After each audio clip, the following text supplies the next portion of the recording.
Hi everybody, welcome back to Pax Unplugged 2025. I'm here with Rachel Kordell, who is somebody doing something very interesting, I think, in this space. ActualPlay performer, actor, anything else? Many things. Producer, content creator.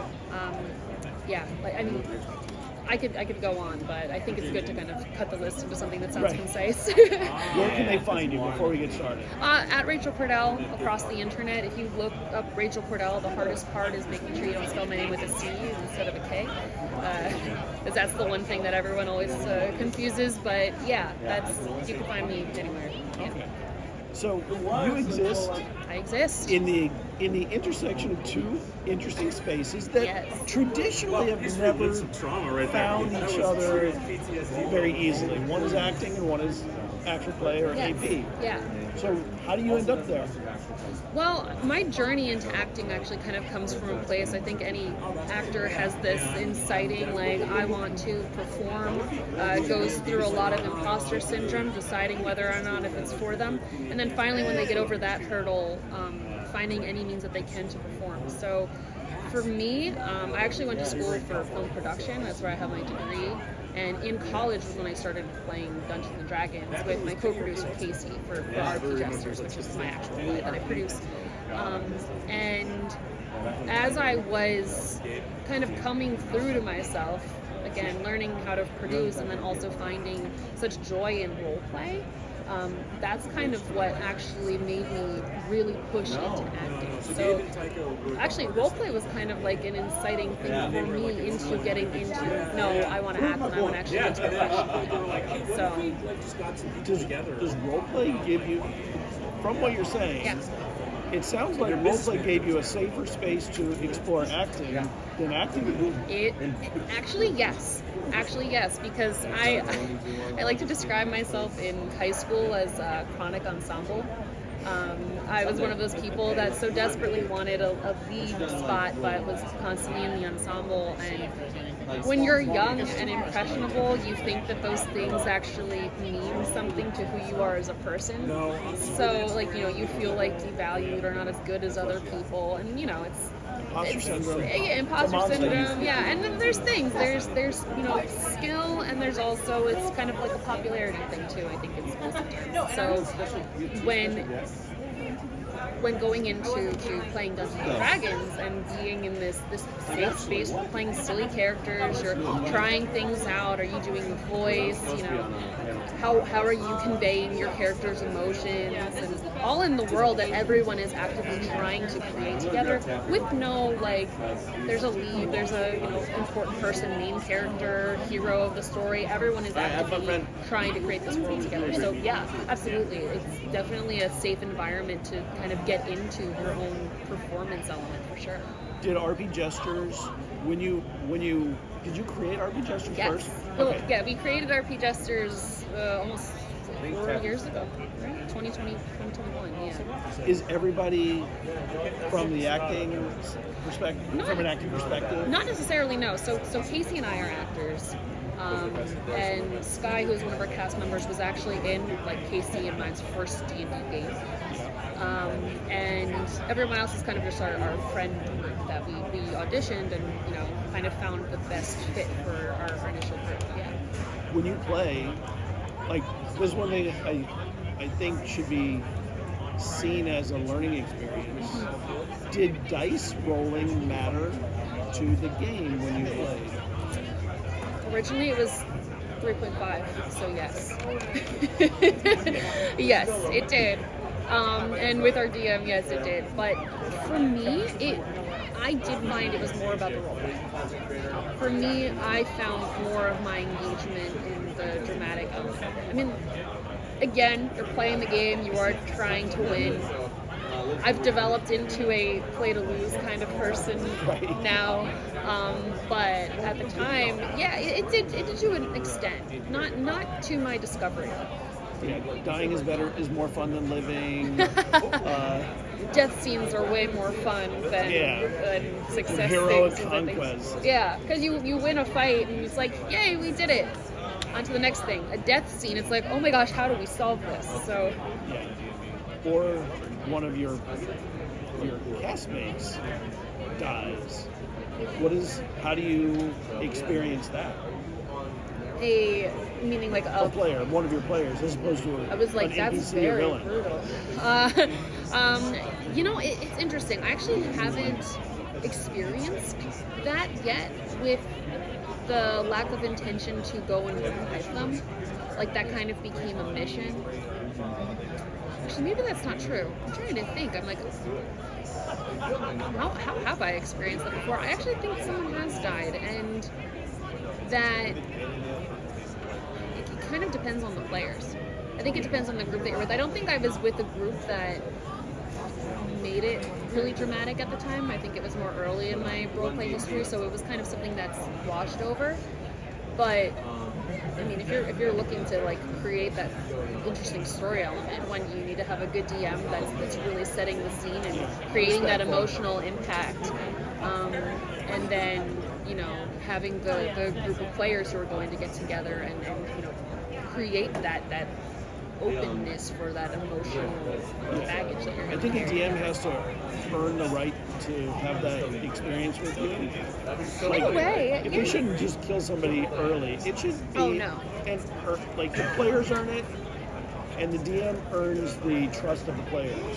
Yeah. To make it a fair thing. Yeah, I mean, I think there's something like that where. Now I'm thinking of something interesting. I think there's something to it where that kind of stuff usually gets talked out beforehand. I experienced a character death on a show that I was on recently with Folk and Myth on Twitch, where my character died. I came on as a guest character initially. We had another session where the character was supposed to be kind of an important character and move on, but we had this series of events come up where the character ended up dying due to like a critical failure.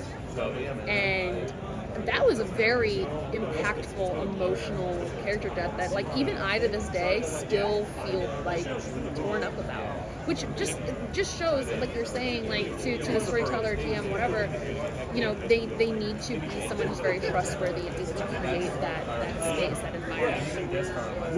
When you prepare for a session or a scene, do you have the same process going in and the same process coming out? Because they're both emotional. They are both emotional. And actually, yes, I do. I've found that it's different when you're doing like a scene with lines, because you kind of know everything that you're going to say, the emotional path that you're going to take. So there's a little bit more emotional prep that you can put into that. But the same thing kind of happens with improv, narrative improv, actual play. But not to the extent that you can be emotionally prepared for the events as they're going to occur, because you don't know what's going to happen. That's the fun part of these games, and that's why I love them so much, because I get to actually sit in the energy of the character and go on that ride with them as opposed to anticipating. But still, yeah, it's kind of just about, for me, I'm very emotional. I very much connect to the emotion of what the character is going to feel, is feeling. But it still requires that trust within myself, being relaxed to an extent, which is weird to be like excited if you're playing like an angry thing and relaxed. But there's that relaxation that comes with trusting yourself and understanding that you're probably going to look goofy if you're doing something emotionally outrageous sometimes. What have you learned from playing role-playing games that you brought to your acting experience? Deeper emotional control, actually, because I think my experience from playing these games and experiencing the emotions with these characters has given me insight into how I perform it in a scripted sense. Because again, more fun things about role-playing games is that you put yourself in situations that you've never experienced before, will probably never experience, be it for its fantasy setting or other reasons. So having experience in those emotionally turbulent settings is, applied to these narratives. Okay, well, I felt this in this situation, and I can kind of personalize this and connect it to that. Sure. Yeah. And have you done it the other way? Things you've learned from your acting experience that you've carried right into For sure. your TTRPG? For sure, yeah. And in the other direction, it's been more so my character performances in actual play. I'm someone who likes to stay in character the whole time. If you ever... Every GM loves to hear that. Yeah. Well, of course. I've noticed this. Someone pointed out to me that I did this, and then I went back and watched streams where other people who are, and this doesn't discredit them or their skill or anything, but other people will do their scene and then go back to being themselves. Where I'll My be... character says... Yeah. I mean, again, sometimes we those things kind of it depends on the table that you're sitting at. So I'll do stuff like that too, but the ones that I'm really involved are the ones where I'm in character and then I'm in character the entire time. Someone else is having a conversation off to the side, and I'm in character listening and reacting to that information. I just like it that way. I had something interesting happen when I was running Old Gods of Appalachia, which is a horror game set in 1920s. I played it, yeah. We played it on our PSers, yeah. And all of us were in cosplay and accents. Oof. And I found for a couple days after each session, I was still talking in the accent. I was having trouble getting out of it, to get rid of the accent. Do you have that experience when you practice an accent? I've had that more. Stuck. I've had that more with LARPs actually, because you're in the extended LARPs, I should say. You're in the accent for a couple days, so getting out of it, trying to return to normal is definitely a challenge sometimes. I really like the Irish accent. It's my go-to, which is unfortunate to have a go-to that I don't have. But Why could that be? You can only play fairies then and elves. Oh, what a shame. That's the worst news you could ever tell me. The Irish accent, I find myself sometimes I'll find myself regularly speaking in it, or I'll just hit a twang and I'm like, what am I doing? So depends on the accent, I guess. Your IMDb page is unusual in that you list podcasts and actual plays. Yeah. Are other actors doing that? Do you think that they all should? I think they should. It was something that I saw other shows were doing. I saw LA by Night has an IMDb page, Critical Role has an IMDb page, and I was like, well, why wouldn't my show have one? It's a little odd. We need to update it because we weren't really sure how we were putting in our show, because RP Jesters is kind of the production, and then all of the shows themselves are individual shows. So I still need to talk with IMDb on whether or not we all list it as one show, RP Jesters, or if it's all of the individual programs that we've put on. Is that led to anything? Has it benefited you putting it on there and finding other work? Showing your connection into both industries? I haven't personally benefited from it yet, but that isn't to say that I won't. Right. I think it's something that shows should do. Because podcasts are something that can be listed on IMDb. They're not movies in the sense that they are filmed movies, but they're movies in the sense that they're narratives.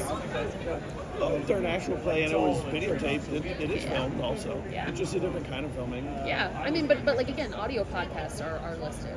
So, right. Our show is audio only, so. You've always given me sort of, you remind me of another Rachel Brosnahan. Mm-hmm. Do you get that a lot from Marvelous Mrs. Maisel? Yes, I've gotten her a lot. I've gotten a lot of different actors. I always say I don't see it. I'll be honest, I think she's the one that mannerisms. she's the one that I see it the most, I think, out of anyone who I've been compared to, but yeah, I have gotten her. Okay.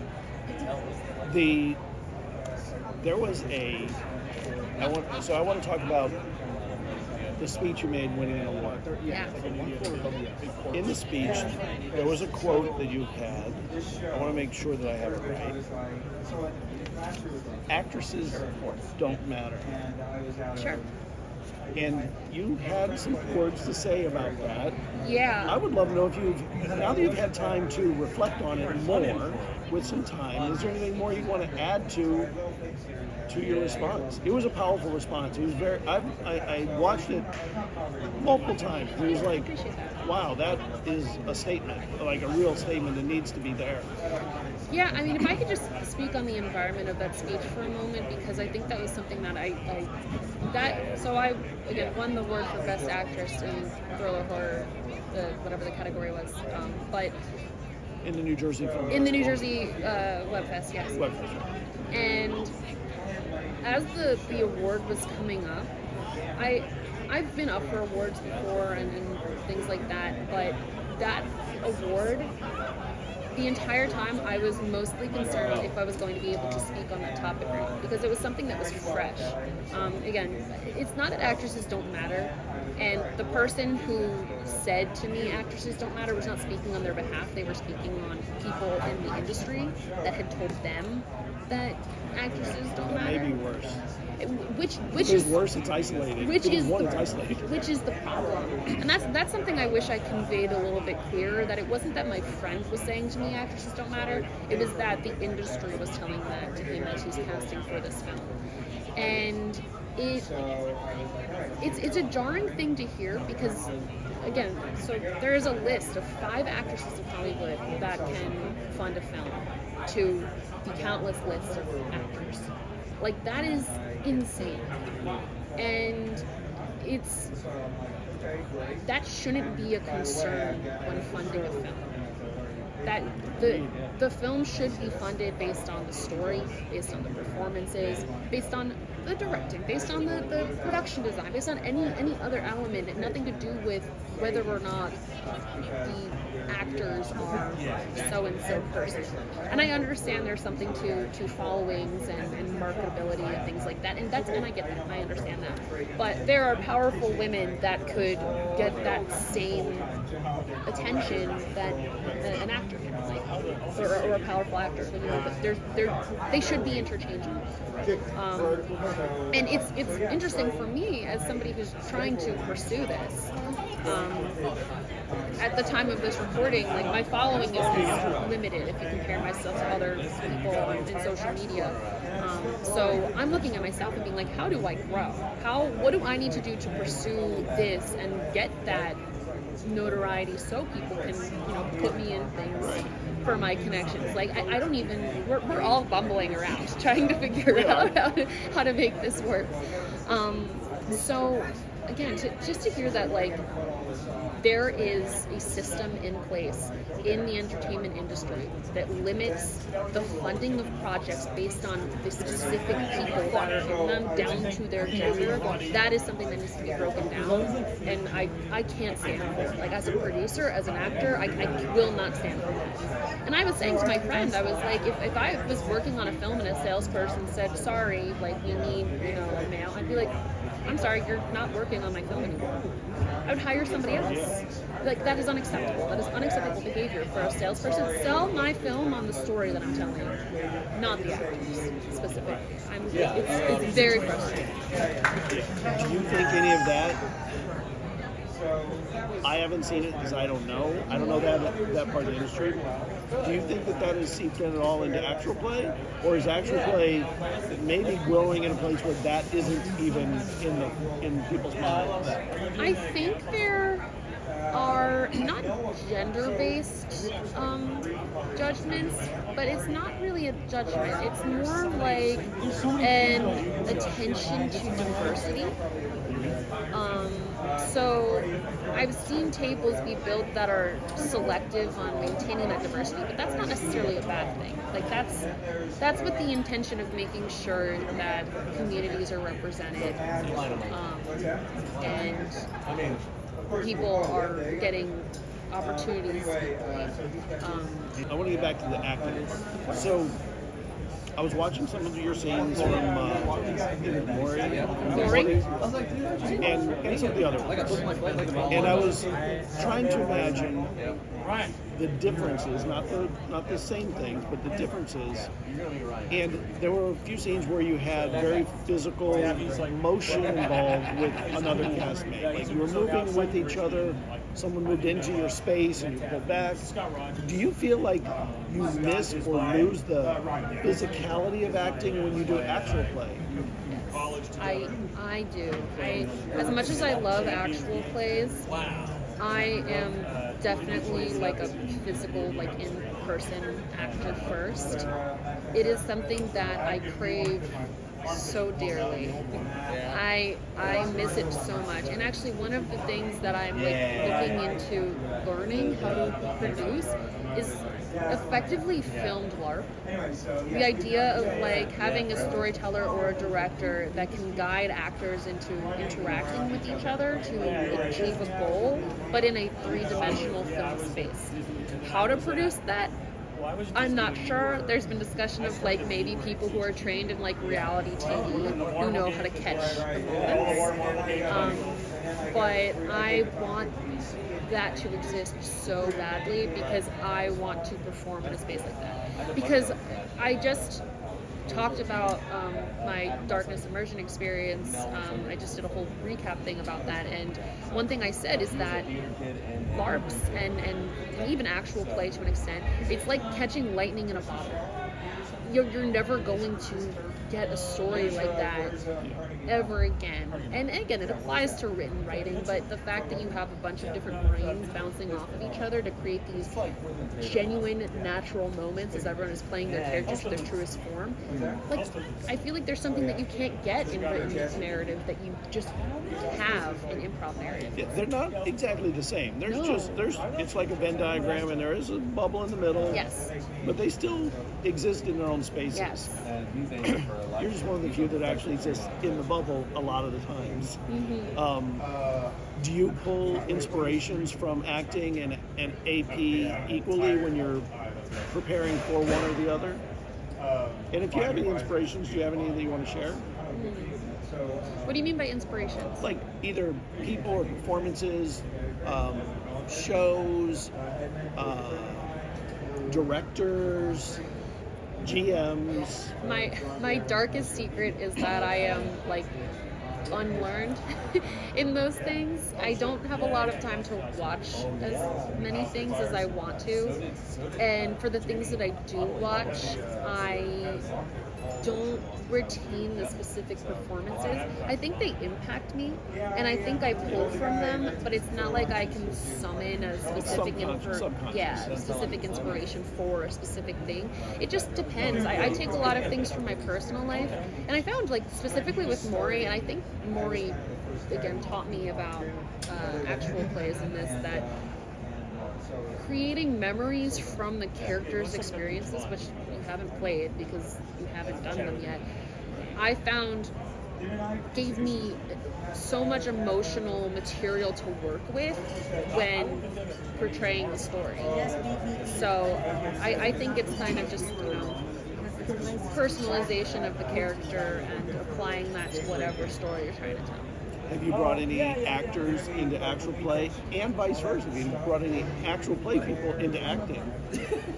Like, do you have a wake both ways, pulling people in and out of the I probably spaces? do. I can't think of any right now, and I feel bad if anyone watches like, hey, it's me, but but yeah, no, I definitely do. Like, I definitely there's people in my life who are actors who I try to pull into actual play because I think that they would be great. The entertainment industry right now is kind of it's a mess right now in general. So one of the things that I want to say to actors in general is, like, if you need a place to perform, look into actual plays, because the amount of just gratitude I have for the space for allowing me to perform and allowing me to create these characters and perform them.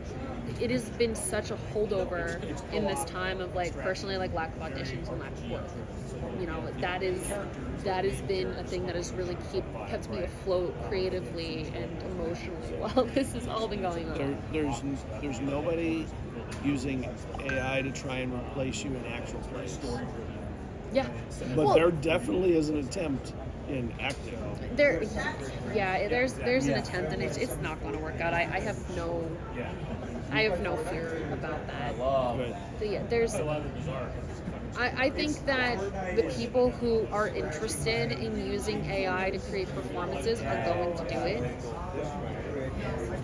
That's on them, and that's on the people that's interested in it. Like, that's not an audience for me. I'm only worried about the people who are interested in what I want to create. So I'm not worried about it. When you did RP Jesters, did you see it as you being a one-person production crew and castmate, or did you see it as an actual, fully fledged collaboration? It's definitely a fully fledged collaboration. That was when we auditioned from our friend pool. We were looking for people who were able to, contribute different efforts. So everyone does something, be it like work on the social media, produce the music, edit, produce the art. We're a fully in-house production. So definitely collaborative. I think the one place where they both do align acting and actual play is in the improv space, because it is most important in actual play probably, but equally valuable in acting. You need to be able to riff when things get going with an actor. Yeah. Do you still actively practice improv with actors and actual play people, or is it something it's just a natural tool in your yeah, I mean, my improv performance came from working in haunted houses and rent fairs. That's cool. That's fun. where I got that training. And I'm not actively in improv classes. Like, I'm actively training as an actor. But improv specifically, I just find I get so much practice in actual play. Yeah. Because it is improv. It is. With dice. When I explain to people like what actual play is, I'm like, it's improv narrative. It's not improv comedy. It's improv narrative. It can be comedy, but yeah. A lot of the things you've done in acting have been based on stories of the fantastic, sci-fi, fantasy, what have you, similar to actual plays. But most of the industry is not that in acting. Do you think there's a space in TTRPGs for real life kind of performance, or do you think that actual plays need that fantastic element to be interesting? Could there be a Little House on the Prairie in TTRPG? That's a great question. I believe yes. I believe